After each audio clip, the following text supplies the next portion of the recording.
pouvait leur servir courant d'art. Matin brumeux, matin frileux sur Foura. Ils sont arrivés, le pied léger, le cœur heureux, les yeux encore cernés de sommeil. Ils se sont retrouvés autour d'un café. Les praticiens étaient prêts à devenir les courants d'artiens de cette université rurale. Ah oui, effectivement. On risque d'entendre ça souvent pendant le week-end, non? Je crois pas. Ça fait 30 ans, ça fait 20 ans. Ah ben oui, ouais. J'ai l'honneur et le plaisir d'ouvrir ce courant d'art 2005, le 3e du nom. C'est la 3e édition. Il y a eu Lisieux en Bretagne. Il y a eu ensuite Saint-Rémy de Provence en PACA, les dernières, et puis Poitou-Charentes. Et il est vrai qu'il y a 2 ans et demi, donc quand on est allé à Lisieux, on était, je sais plus combien, 25, 30 du Poitou-Charentes, à être monté en bus d'abord. Et il est vrai qu'on est tous revenus en se disant, on a vécu 4 jours inoubliables, quoi, parce que c'est vrai qu'on en reparle souvent, hein, tous ceux qui sont là, hein, donc on en reparle quand même souvent. Et là on s'est dit, pourquoi pas en Poitou-Charentes. Alors, est-ce que courant d'art, c'est une belle histoire, c'est une utopie, c'est une réalité? Et j'aimerais bien que Alain Manac, qui a été un petit peu la cheville ouvrière des 2 précédents courants d'art, nous parle de courant d'art. Est-ce que c'est une réalité, une utopie, une histoire d'amour? Je ne sais pas, Alain. C'est vrai que c'est la 3e édition, mais je pense que ce n'est pas la dernière, puisque je sais déjà qu'en 2006, il y aura 2 courants d'art, un en Lozère et l'autre en Moselle. Alors, courant d'art, c'est un moment où on montre ce que nous faisons dans une pratique artistique. C'est un moment où on échange avec d'autres ce que nous faisons en pratique artistique. Où c'est un moment aussi, et c'est très important, où on réfléchit. Les universités rurales sont un concept du mouvement des foyers ruraux, qui sont nés en Poitou-Charentes il y a plus de 30 ans. Et c'était André Paché, pour qui on a une pensée fraternelle là où il est, qui avait créé les universités rurales dans le cadre de l'Union pour la culture populaire en Poitou-Charentes, qui était alors une composante essentielle du mouvement des foyers ruraux. Cette culture dite populaire, dite traditionnelle. Donc ce sont des outils pour développer le milieu rural et je crois que quand ça se met en place, ça marche pas trop mal. Les foyers ruraux sont des espaces de lien social et de démocratie participative qui sont tout à fait nécessaires. Et s'il n'y avait pas les foyers ruraux, ces espaces-là en milieu rural seraient difficiles à retrouver. Donc je pense qu'à ce titre-là, et ça a été dit à l'instant, que cette manifestation, vous êtes nombreux, est tout à fait révélatrice du dynamisme de la vie associative dans notre département et plus largement en France. Voilà, courant d'art, c'est ça. C'est donc, on montre ce qu'on fait, on apprend de nouvelles choses, on tape différentes choses, on réfléchit à qu'est-ce que c'est qu'on fabrique quand on fait de la peinture, de la musique, du théâtre. Qu'est-ce que c'est qu'on fabrique quand on aide les amateurs à faire de la peinture, du théâtre, etc. On fabrique tout simplement une société. Aujourd'hui, dans la discussion avec le ministère de la Culture, qui depuis les années 60 ne reconnaît que comme culturelle la pratique professionnelle, il serait peut-être temps qu'on sorte du bois, qu'on affirme qu'il n'y a pas que les professionnels qui peuvent fabriquer de la culture, mais c'est bien tout le monde, et notamment les amateurs dans leur pratique. Les ateliers de pratique, je pense que c'est un bon moyen pour vous connaître, pour vous perfectionner peut-être, mais sur 3 jours c'est un peu court, mais quand même pour avoir une approche des différents ateliers. L'atelier que j'encadre là, durant ces 3 jours, c'est un atelier autour de l'art du conte, plus exactement autour de la musique personnelle qu'on a quand on s'empare de cette parole. En une matinée, on essaye de faire vite, parce que ça passe vite en fait, prendre conscience du geste vocal, de la respiration, de s'accorder, de mémoriser. Le stage d'aujourd'hui, c'est plutôt de la sculpture. C'est de la sculpture en bas-relief pour cet après-midi. Et demain matin et dimanche matin, les stagiaires feront de la sculpture en volume. Donc la sculpture en 3 dimensions à partir de blocs beaucoup plus gros que ce qu'ils ont cet après-midi. Le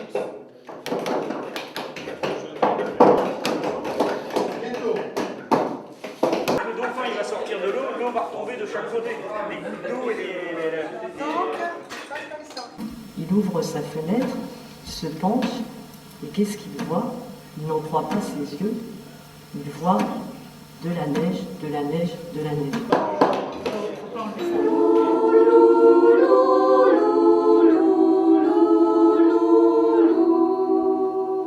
Et vous essayez d'entendre ce qui se passe à côté. Ouais. mais c'était vachement intéressant pour nous de voir comment à deux on construit, on écoute, on donne, et puis on est obligé de recevoir un truc qui gonfle. Merde.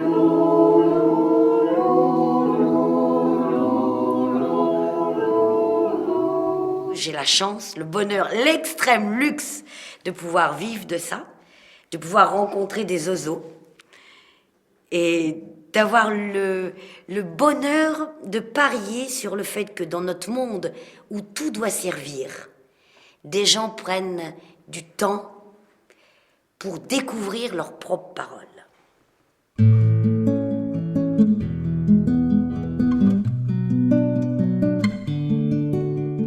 Nous avons des jeunes qui font partie d'une association qui s'appelle Asolidaire, La Solidaire. C'est un très beau mot, donc ils nous expliquent un peu leur démarche. Donc on était à la base une quinzaine de jeunes à peu près, donc on a eu la chance de ne pas être seuls, puisqu'on était dans le même village, et on se retrouvait régulièrement à pas faire grand chose en fin de compte, parce que dans un village de 600 habitants, il n'y a pas grande activité pour les jeunes. Et donc on a créé la Solidaire qui a 3 buts, l'écologie, l'humanitaire et le culturel. Donc on a commencé par des petites actions, des nettoyages de forêt, on a participé aux actions communales pour se faire connaître et se faire comprendre. Donc on a aidé au Téléthon, on a participé aux fêtes de l'enfance, on a fait pas mal de bénévolat.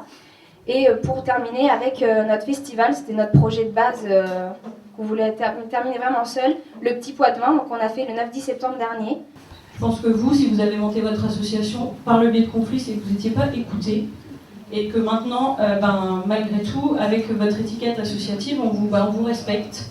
Qu'est-ce qui fait que les jeunes s'impliquent ou ne s'impliquent pas dans une pratique culturelle ou s'engagent, en tout cas? Je pense que c'est la manière dont on leur propose cette activité culturelle. Aujourd'hui, l'activité culturelle se développe, mais plus sur un mode de consommation. Et les structures qui proposent une pratique culturelle dans le cadre d'un projet et qui accompagnent le jeune dans la réalisation d'un projet culturel engage, à mon avis, plus facilement les jeunes dans une vie associative participative. Et je pense que la raison pour laquelle les jeunes continuent à s'impliquer, c'est que nous, les vieux, on est assez généreux et assez modestes pour leur laisser la place, pour qu'ils prennent des initiatives et qu'ils se sentent écoutés. Au-delà du prochain festival, est-ce qu'il y a quelque chose qui se construit à travers ça? Eh bien, pour les prochaines années à venir, on espérerait que l'association continue son bout de chemin le plus longtemps possible, et pourquoi pas après reprendre le CAC de Courson, le centre d'animation Coursonnet, qui nous a énormément aidés pour le festival, pour nos autres actions, qui ont été vraiment avec nous, et on aimerait pour eux, puis pour nous, peut-être reprendre leur CAC, le centre d'animation, parce qu'ils font ça bénévolement depuis 30 ans, et ils avouent qu'ils sont à bout de souffle et qu'ils aimeraient que la relève approche. Voilà. Quand on parlait de la génération d'avant et les générations futures qui disent si on ne sait pas où on va, regardez d'où on vient et ça viendra tout seul. La culture, au point de départ, c'est quand même quelque chose qui nous permet de vivre ensemble. Il n'y a pas de brassage, il n'y a pas de passage dans ces villages. Il n'y a plus que des vieux, des beaux vieux comme posés là, en attente. Mais un jour dans ce village, il y a eu une véritable révolution. Un vrai tremblement de terre, 25 sur l'échelle de Norbert. À cause de l'arrivée dans ce village-là d'un tandem. À 2 places. Un gars devant. Une fille derrière. Accroché au tandem une charrette pleine d'affaires. Et au cul de la charrette collé, un rond où qui avait décrit GB. Gaston Bounam? Non. Bruce Berwen? Non. Gilbert Bécaud? Non plus. Angleterre? Oui. Il roulait à gauche. Les jeunes sur le tandem, ils se sont garés sur la place de ce village-là. Et le chien de la doyenne, qui n'a pas vu de pneumatique depuis des siècles, surtout du pneumatique anglais, ça te l'a émoustillé, la pauvre bête, a commencé à slalomer entre les cannes des vieux, que la doyenne a voulu récupérer son chien, Elle s'est levée trop vite, elle est chotte derrière dans la poussière. Mais on a ri, mais on a ri, mais on a ri. Mais on n'avait pas ri comme ça dans le village, mais depuis des siècles qu'on s'en rappelait même pas. Une véritable révolution. Un vrai tremblement de terre. Et d'autant plus que les jeunes Anglais, ils sont tombés amoureux de la place de notre village.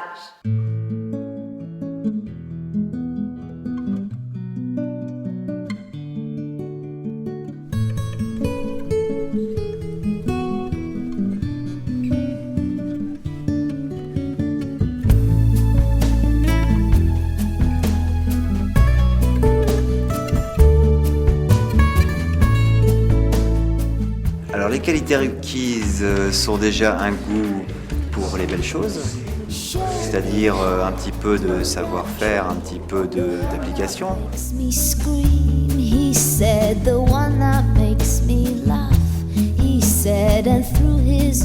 Ça permet de personnaliser, et pas seulement pour les fêtes, d'enjoliver des choses autrement qu'avec des typos standardisés d'ordinateur. Il y a le côté manuel et justement plus artistique et plus personnel. On va y aller? Oui.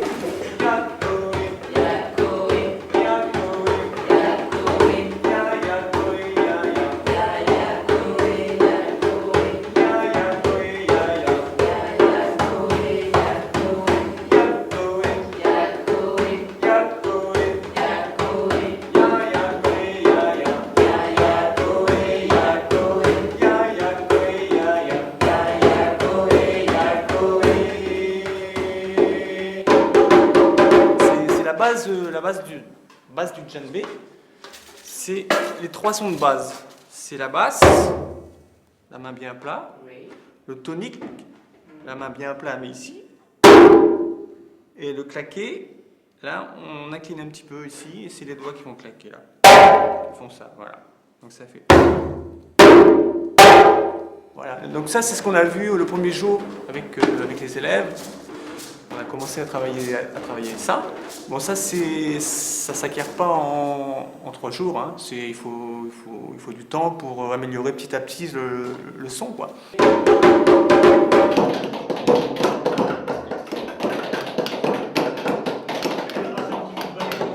Aujourd'hui, il va falloir se plonger un peu plus dans l'imaginaire, puisqu'il faut, à partir d'un bloc parallélépédique, imaginer la bestiole, parce qu'en règle générale, les gens, dans un premier temps, font souvent des oiseaux.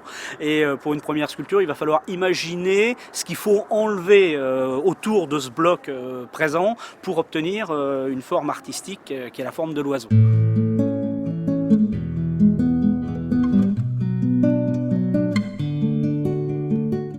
Le développement culturel du milieu rural doit s'appuyer sur le compagnonnage entre pratiques amateurs et pratiques professionnelles.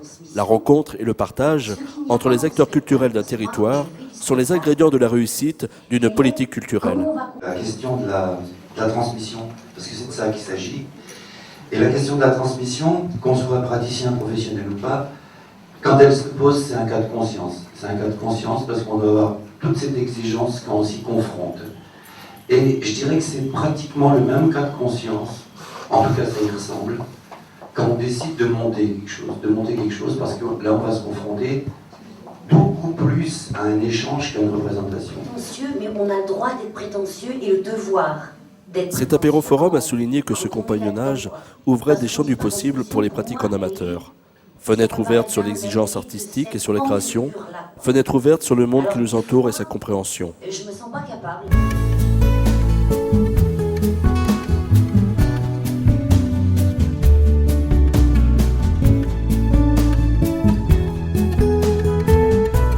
Entre les langoustines et les mogettes, les liens se tissent. On partage la parole avec l'autre, une parole qui cimente les relations entre tous les courants dartiens. Le café à peine avalé, il est déjà temps de repartir en atelier pour tailler, tisser, broder, danser, vocaliser ou peinturlurer. Ça, c'est la partie qui vient sur le sable. Moi, je l'aime bien parce que tu vois, on voit bien ton sable, toi, dans le coup, c'est bon. Mais par contre, là, on lit pas. Alors, il faut savoir que l'aquarelle, c'est une technique qui est extrêmement difficile à maîtriser, qui est extrêmement diverse. On a au moins 10 façons de faire les choses. Puis finalement, on pourra vous montrer tout à l'heure, La personne qui n'a jamais fait d'aquarelle s'est débrouillée sans problème. La débutante a été obligée de suivre. Elle n'avait pas le choix de toute façon parce qu'on ne pouvait pas non plus retarder les autres.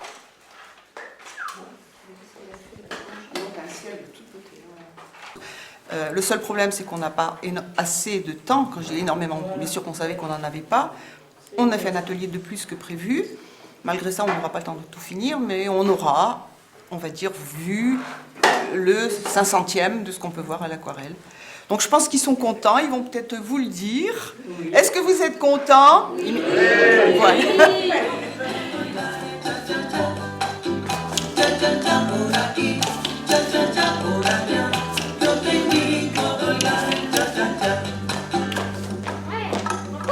Nous avons reçu donc dans cette salle des personnes qui dansaient pour la plupart pour la première fois.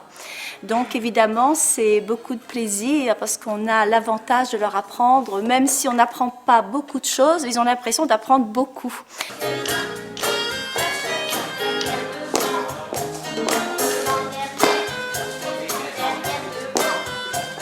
Et nous avons quand même remarqué, quels que soient les groupes, sur les 3 ateliers, les gens ont vraiment très bien réussi en tango. Ce qui n'est pas évident parce que le tango demande une très grande rigueur. Et là, vraiment, on est sous charme. Voilà.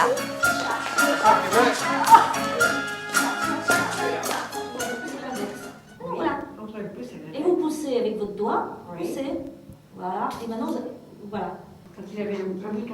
Contrairement à ce qu'on pourrait croire, le patchwork n'est pas d'origine américaine. Il est d'origine partout. Partout dans le monde, on a essayé de faire du neuf avec du vieux, on trouve du patchwork. Ça s'appelle pas toujours pareil, mais on le trouve partout, partout. Quand on voit exactement ce qu'on fait dans les foyers ruraux, c'est pour que les gens sortent de chez eux. C'est convivial, on se rencontre, on échange des recettes de cuisine, c'est toujours très intéressant pour tout le monde. Et puis on crée quelque chose. Et là, j'ai l'impression que les dames, elles trouvent que le temps était trop court, donc je pense que je suis très contente parce qu'elles ont aimé. Alors j'espère que je donnerai le virus à toutes ces dames-là. Voilà.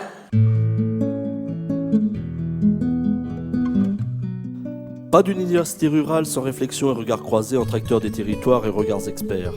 Marie-Christine Bordeaux, Pierre Mayol et Alain Manac ont par leurs analyses réaffirmé que la culture était une exigence démocratique fondamentale pour que chacun d'entre nous devienne un citoyen libre de ses choix, libre d'agir et de pratiquer.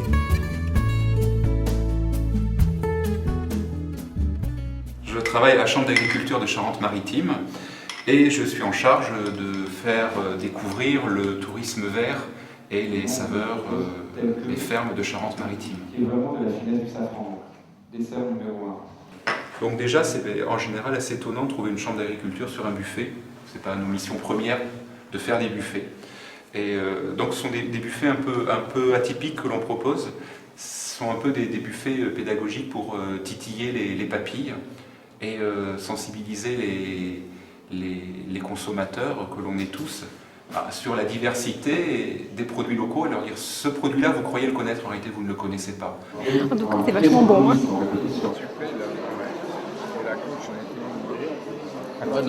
C'est top. Au goût. Au goût. Non, c'est du nord des Deux-Sèvres, alors. À Saint-Onger. Dans le nord des Deux-Sèvres, on dit ça bourre. Et dans le Saint-Onger, on dit au goût. Non, je dis ça remplit l'estomac quand même, on ne croit pas que c'est nourrissant, quoi. Mon ami disait qu'avec ça, le dîner, ça va être extrêmement léger. C'est comment? C'est bon. C'est vrai? Ouais. Vous aimez bien? Ouais. Qu'est-ce que vous mangez? Je plaide. Le bœuf sec. Bon.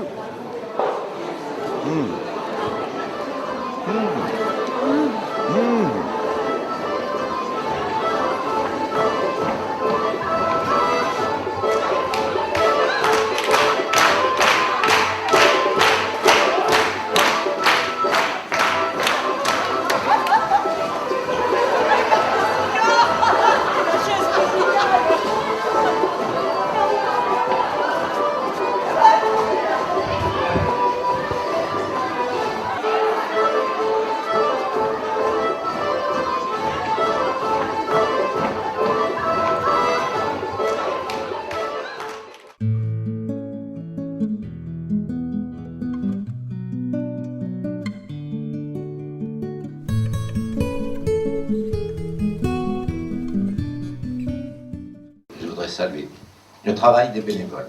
Et le travail des bénévoles pour les élus, en ce qui me concerne, est important. Car il échoit à un conseil municipal toutes les compétences. Quand on est élu, une commune a toutes les compétences. Il y a des associations qui existaient, d'autres qui se créent encore des nouvelles. Et celles qui existaient, il faut essayer de les soutenir.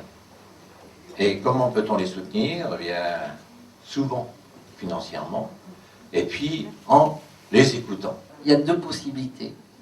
Soit,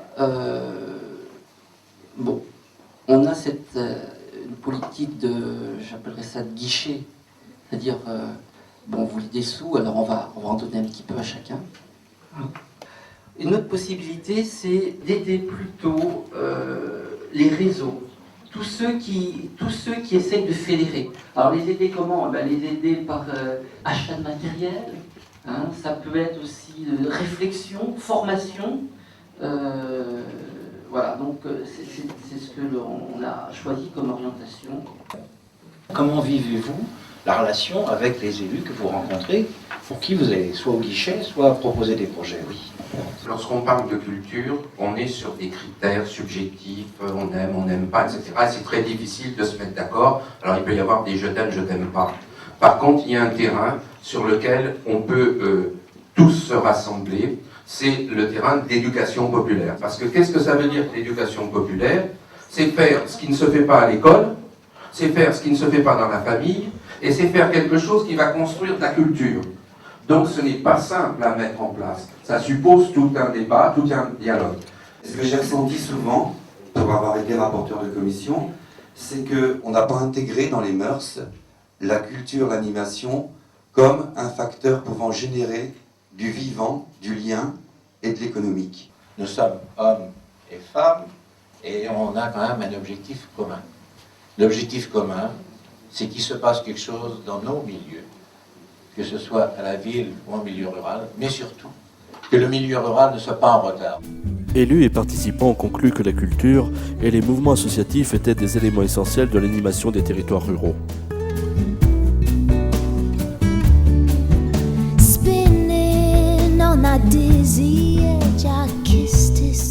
Les courants d'Arciens ont repris la route des ateliers pour réinventer leurs chemins vicinaux. Des chemins qui aident à connaître un pays, pour l'exprimer, le développer et l'ouvrir aux autres. Ils ont tracé des sillons de mémoire, entre Ronces et Fougères, pour inventer les paroles à venir, celles d'une culture en mouvement.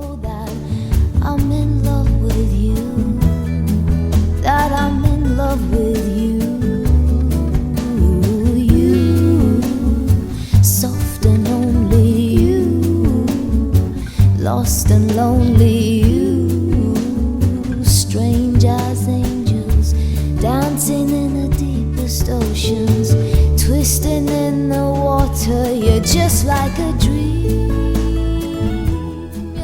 Donc, je suis enchantée de mon séjour, j'ai jamais fait de l'aquarelle, c'est mon début. J'ai fait 600 km pour rencontrer Paul que je connais autrement. Ouais, c'est intéressant, bien c'est sympathique, je crois qu'il a encore progressé, ça fait plaisir. Ce qui est étonnant, c'est que dès le premier essai, dès la première réalisation, on a fait quelque chose de magnifique tous. Ça, je tiens à dire qu'une première réalisation agréable, ça fait très plaisir. Pourquoi je suis venu là? Pour découvrir la calligraphie, parce que j'ai vu des gens quelquefois écrire avec une écriture qui donne envie d'apprendre à en faire un petit peu autant. Notamment, j'avais vu un ami qui écrivait pratiquement sur un ticket de bus avec une plume très fine, comme tu as là, les plumes, toute petite plume, et en lettres tellement petites qu'il fallait pratiquement les regarder à la loupe. Et toutes ces lettres étaient bien régulières, c'était vraiment, chaque lettre était un petit dessin, c'était vraiment joli.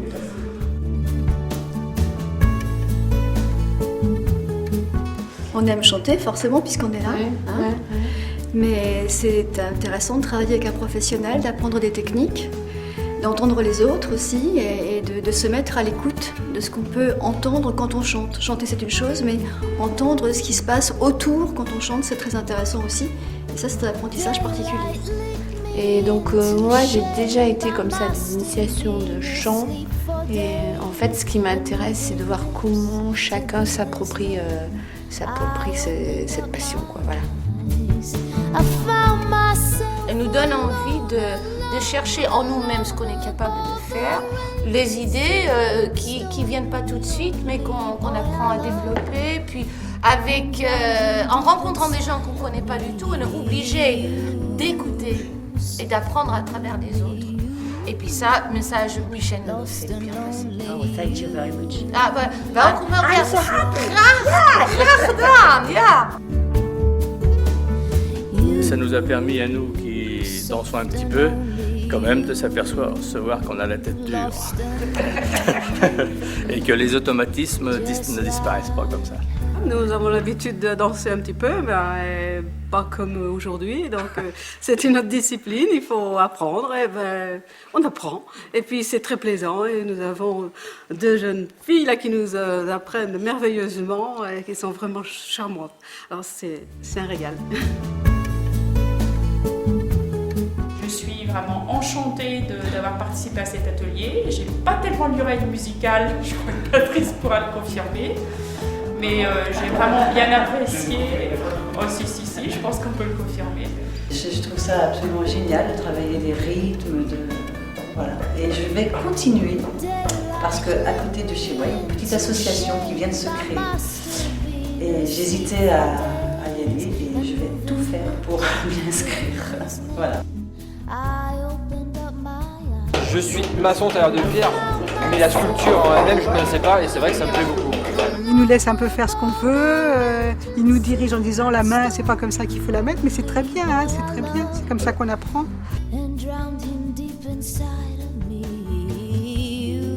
Nous voulions dire au revoir à tout le monde, nous rentrons sur Toulouse, il y a beaucoup de voitures à faire, nous avons été très bien accueillis.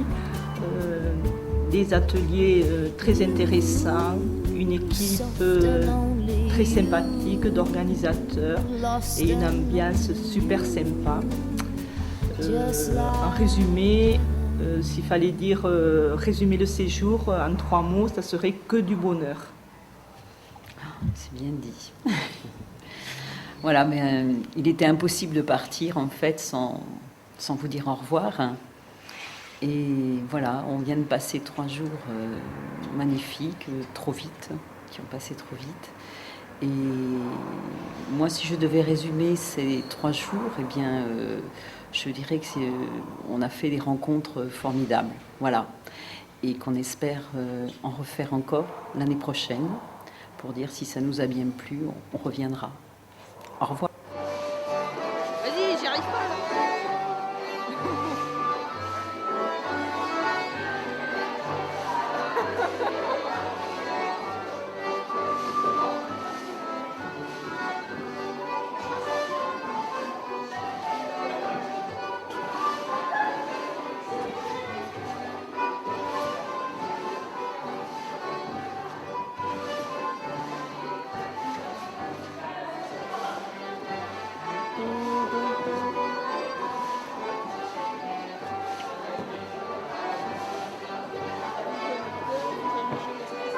Ah, je suis très concentrée.